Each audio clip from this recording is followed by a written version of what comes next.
As a spiritual person, I've come to learn that money is neither good or bad. It's one, a resource, and two, it's energy that is neutral. And I swear to God, they just used to stay in my mind, and I'm like, blessed are the poor in heart, for they shall see God. I remember it.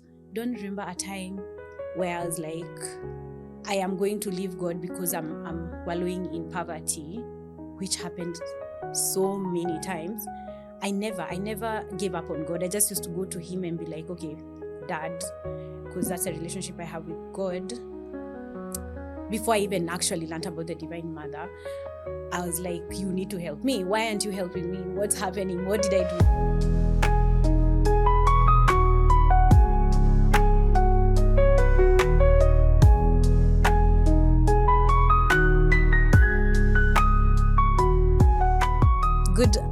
Good morning, good afternoon, good evening, dear viewers and listeners. Welcome back to yet another episode of Beauty Lies Beyond podcast with me, Miriam Rose. It's another segment. It's part 2 of, in my own words, spirituality and money and limiting beliefs. So there are some questions that were sent my way, and that is what I decided today on a beautiful Friday the 13th that I'm going to respond to. So let's get to it. So the first question that was asked was, how do you personally define a healthy relationship with money? Okay. So I'm going to just say this from my perspective, and I want to put context and say that I am on a money healing journey. And in my previous episode, I spoke just a tiny bit about my background with money, limiting beliefs, financial difficulties, and all that. And I mentioned that I'm on a healing journey to heal my money wounds, to overcome my limiting beliefs, scarcity mindset, poverty consciousness. So that is the context that I'm going to answer these questions with or on. And that to mean all that to say that it might change in the future, because the more I heal, the better I become. But a healthy relationship, how I would define it, is seeing the place of money as energy. As a spiritual person, I've come to learn that money is neither good or bad. It's one, a resource, and two, it's energy that is neutral. And what happens is that what energy I carry within myself is the energy I give through money. So if, for example, I'm tipping someone and I am happy and joyful, regardless of the amount I give, for example, the energy that goes with that money is the energy of gratitude and joy. And that will go on and be in the possession of that person as energy. And vice versa. If I am buying, regardless of whether I'm buying food and I'm grumpy and I'm looking at the cashier bad and I'm feeling like, oh, this is so annoying that I have to spend on this, the energy that I carry even with that thing that I bought from the supermarket or whatever is carrying the energy of scarcity and pain and grumpiness. So money is just a medium. It's a tool. It's a resource. So but how I establish a healthy relationship is to always be very conscious of the energy that I put at any given point, including when I'm doing stuff like tithing. You know, it just looks like tithing is a good thing, tithe, because it's a good thing. But I realize that if I tithe with scarcity mindset, poverty consciousness, with grumpiness and begrudgingly, it doesn't serve the purpose, because God is not sitting there waiting for money. He doesn't care about my money. It is the heart or the health or the healthy energy that I give or I push when I transact using money. Yeah, now you've partially answered the next question, because the next question was, do you believe money is neutral or does it carry spiritual weight? Yeah, like I said, money is neutral. Money is neutral so that it's like an empty container where you put in your energy, depending on the energy that you have, whether it's heavy energy, just what I said in the previous question. For me, I believe it's a neutral resource. It's neutral energy that can be impregnated with whatever energy the beholder has. Yeah. So the next question is, do you think spirituality changes how we think about money or wealth? For me, spirituality, religion and spirituality, that dichotomy. Initially, I mentioned in the last clip that for me, I used to think that poverty was noble. I thought to be poor is to be humble, and that God loved poor people more and did not like rich people for the longest time. So I noticed that subconsciously I was fighting that limiting belief. Subconsciously I was pushing money away. So it's every time I think about it, I keep spiraling because I'm thinking no, but then there is a conversation about offering and tithing, and they want people who have the money to tithe, but then why would they say that you should be poor? It's such it causes so much dissonance in my mind. So what happened for me was I started having to. Oh, another thing before I even say that, I remember another thing that would affect how I related with money, religion, and spirituality was when I was young, I would see people who I perceived to be very holy, like sadhus, Indian monks. They would always take the vow of poverty. Even in Christianity, the nuns and the priests, they would take vows of poverty, and that kept planting that seed and watering it that God and money are two separate things. You can't have God and have money at the same time. So that it didn't change until recently, because now I started questioning and I was like, I don't understand a God who is okay with me not being thrown out of my house, which had actually happened. So I'm like, where is this God? Like, this makes no sense. I'm serving and I'm being thrown out of my house because of lack of rent. How? So that had to take me, like I had to work so much on that and realize that no, God is abundance and spirituality is of God. So let's just separate religion for now because I don't want it to be controversial. So God is abundance and money is a form of abundance. So having abundance is therefore not equal to not being godly or being spiritual. So it's something that it's genuinely a thing that I've been struggling with and trying to reconcile God and money, my spirituality, God and money, and accepting it as a form of abundance, accepting that it's a form of energy, like I said earlier, and that I should have money so that I'm able to even come to the studio to spread this message to someone who might relate to this message. So it's actually a resource. God doesn't even feature anywhere other than the fact that he's just a source of abundance and money is just one form of it. We won't even get into the currency, economics of it, capitalist stories of it. Just the plain old simple money is a resource that will help me spread the service that I hope to spread to people. So I hope that answers it. I said so many things. Yeah. You're not entirely wrong, because they say blessed are the poor. Exactly. Beatitudes. Those are the things that we were taught and we were being made to repeat. And I swear to God, they just used to stay in my mind. And I'm like, blessed are the poor in heart, for they shall see God. I remember it. And I'm like, yeah, I need to be poor. Poor people are godly. Maybe the translation wasn't that. Of course it wasn't. Yeah. Of course it wasn't. And I'm not going to blame anyone right now, but I feel bad that we were not, for me at least, it was never explained to me the way it was supposed to be explained. And I am doing this right now because I know it's not just me who's suffering this fate. So, yeah. Yeah. So how do you stay spiritually grounded when money is tight? Like those days of being thrown out.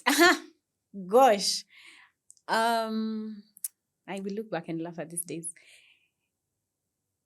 How do I stay grounded? So this is what happened to me. I have a very strong, it's one of the things I take pride in. I have a very strong relationship with God, and my spirituality is pretty much solid. So the only problem was coming in where the money and God were the incompatibility, but God stayed constant. So I don't remember a time where I was like, I am going to leave God because I'm wallowing in poverty, which happened so many times. I never gave up on God. I just used to go to him and be like, okay, Dad, because that's a relationship I have with God.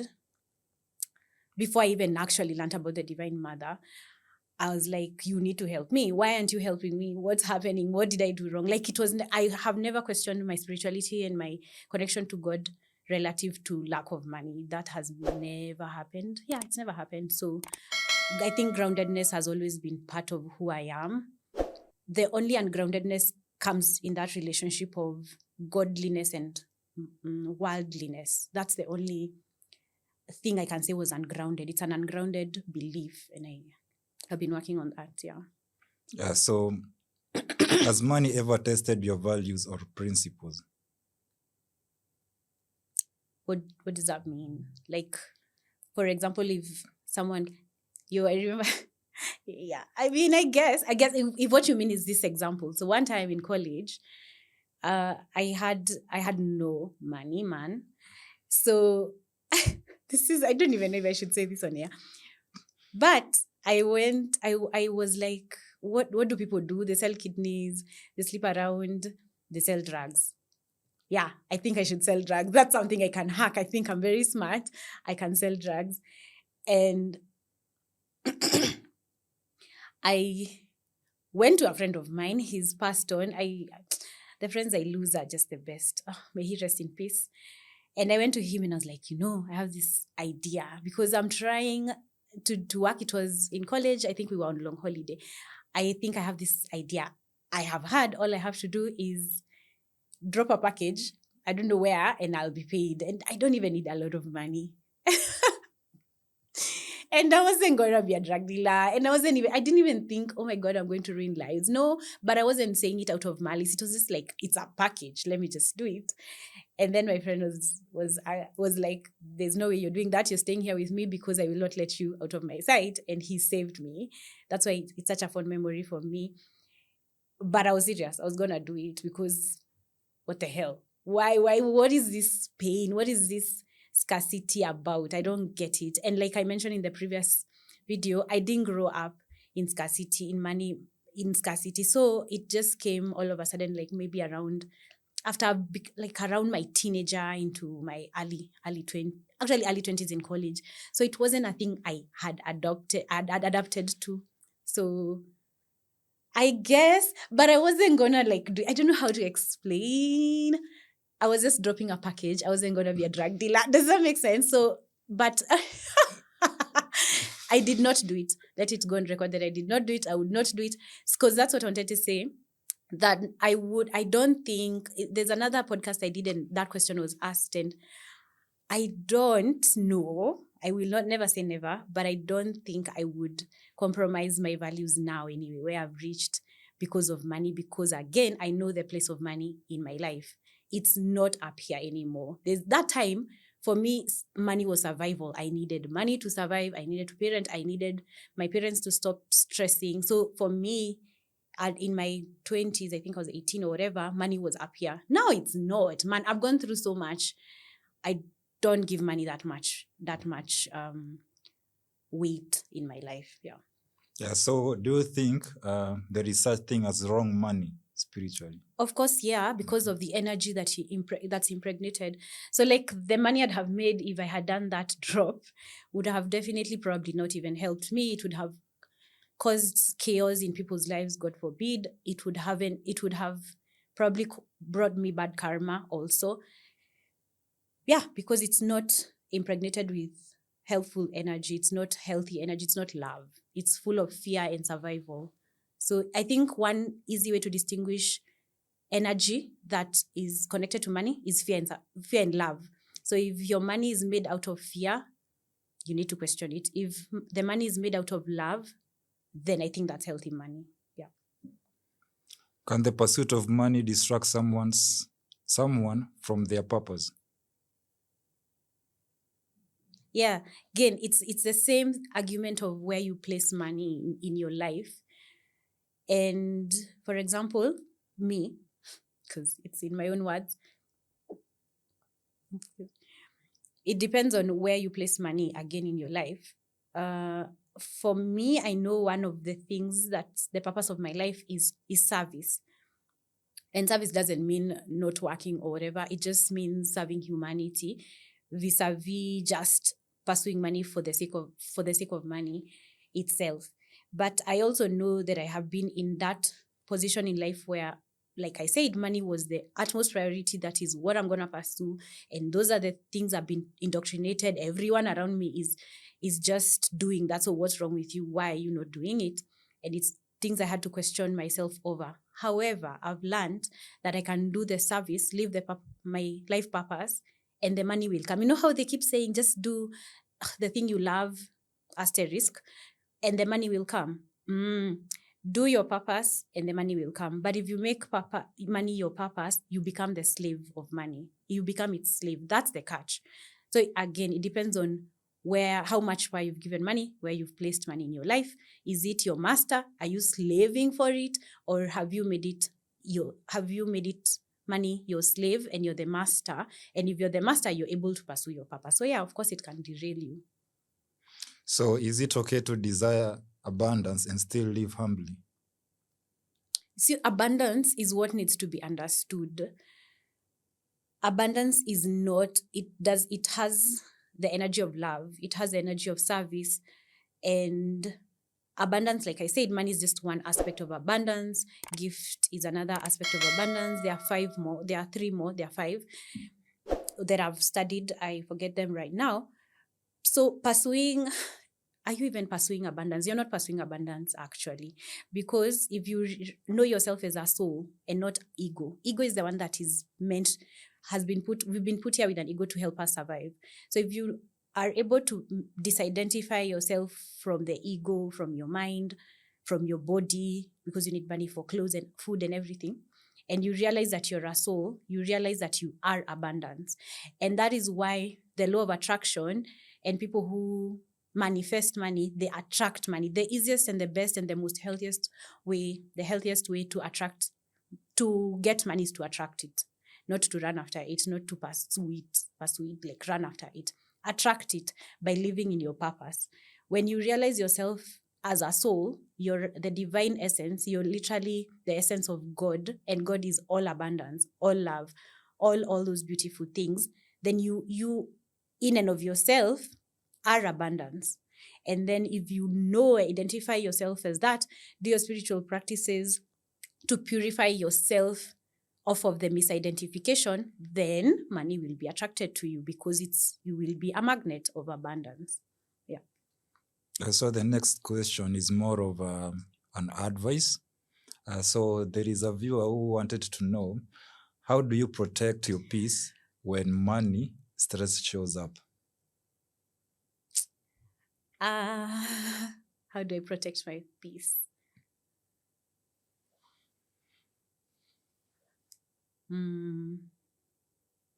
I think this isn't a money conversation. This is a mind conversation. And how I have dealt with it has been my spiritual practices of being able to control my mind. Why? Because I understand that the mind is just an instrument. It's not who I am. So it's just an instrument.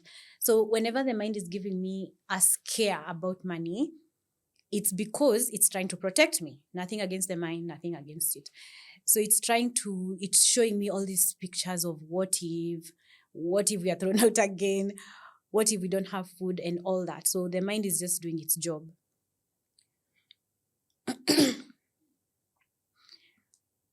Okay. And if the mind is doing its job, you as the master, you as the soul, or I as the soul, started recognizing that I cannot just be swayed by the mind, just go following the mind wherever it takes me, because that will give me stress, which is what you're talking about. So whenever I just have the mind telling me all the what ifs, all the scares, everything, I will become stressed. When I become stressed, it does not help me attract money. So the reason why I say it's not a money conversation, it's a mind conversation, is that it boils down back to the mind trying, or the soul being able to control the mind. redirect the thoughts, redirect it to maybe harmonious thoughts, not spiritual bypassing, just telling them, reminding them, becoming the master of your mind and reminding the mind, okay, cool. So yes, we are going to starve tonight. There's no money, there's no food. So what do we do? Instead of, no, let's go and steal, for example. I would never do that, but let's go and steal. If you just follow the mind without controlling it, then you become more stressed and you spiral. But if you have agency, remember you have agency always, and you control your mind, then you're able to even allow the mind to come up with solutions. You can use your prefrontal cortex to come up with solutions, creative solutions, to give you money, instead of just spiraling and just using your limbic system to just keep you in survival mode and trying to protect you and tell you to go sell drugs like mine was doing at that point. So it's a mind conversation, controlling your mind, controlling your thoughts. Yeah, that is how I'd answer that. I like the way you've debunked the money conversation. And as we close up, Okay. what's that one thing you'd want listeners or viewers to unlearn about money today? Without, I'm trying to not repeat myself.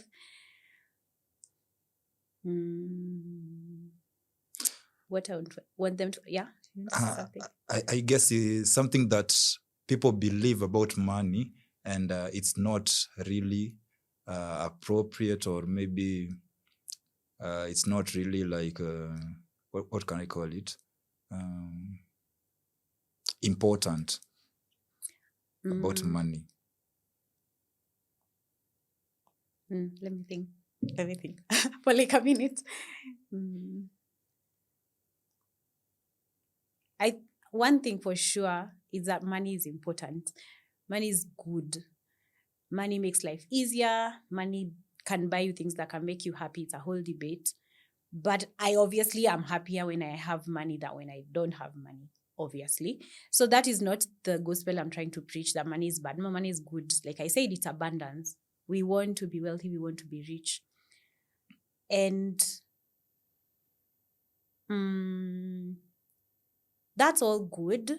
It just depends again. The only thing that's ringing on in my mind is the place where we have placed money in our lives. I guess that's just the message that's keeping on coming to me right now, where we've placed it relative to ourselves as the soul, relative to ourselves as the soul with a purpose. So you reverse engineer that, and you realize you have a purpose. You need to know your purpose. Why are you incarnated in this lifetime? What is the goal of your soul? You need to realize that you are the soul. You have abundance. You are abundance. And then you realize now, as a soul, with a mind, with a body, with all these faculties that you have, which are tools to help you on your purpose, you require money as a resource, as a tool. And depending on the energy that you impregnate into that money, it will help you. So I think the one thing I think we as a nation, or the people who listen to this, is just where have we placed money? Because we have a lot of indoctrination, a lot. We've watched movies where money is like the God. And I can understand. Money becomes God, the God that we worship. And then that's why the verse, money is the root of all evil. The love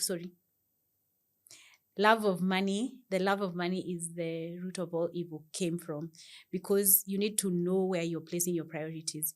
If you place your priorities, your love towards money, then you can't love someone else. You can't serve two masters. That's obvious by now. So it's prioritization. How have we prioritized money? Just money. Where have we, how have we prioritized it? Because I've also been meeting, especially after this healing journey, I've been meeting very, very wealthy people who are very humble, who are very giving, who are very humane. And for them, money is just a tool. That's the thing. They attract money. Money just keeps coming in hordes and buckets, and it just keeps coming, because for them, the way they channel it is because they have already identified who they are, they've identified their purpose on this planet, and now money just comes to serve them. So I think I want people to learn that money is a servant, not even a slave. I won't say slave, I'll say servant. Let money serve you. You're the master, and then you're the servant of God. So the hierarchy is important. Yeah, that's what I'd say. Yeah, thank you so much. And I'll add the viewers and the listeners to keep dropping the questions, and we'll know how to answer them. I have Miriam Rose here, and she'll know how to answer them. I'll answer them because it's helping me on this journey so much. I didn't even, like I said in the last episode, I didn't even know that I needed to talk about this thing here on my podcast. But every time I feel the urge to talk about something, I just hit to the call, because it's probably something someone needs. But for sure, this sharing also helps me keep learning and relearning and learning, and it helps embed new neurotransmitters in my brain of how to look at some of the things I share with you. So thank you for listening. I'd love to learn more from you. If you have any dissenting opinions, please include them in the comment section. I want to continue with this series for a bit more, so I'll have a few more questions even from my own research, from my own healing journey, to keep sharing until I'm empty. So until next time, thank you so much for watching, and see you again. Bye.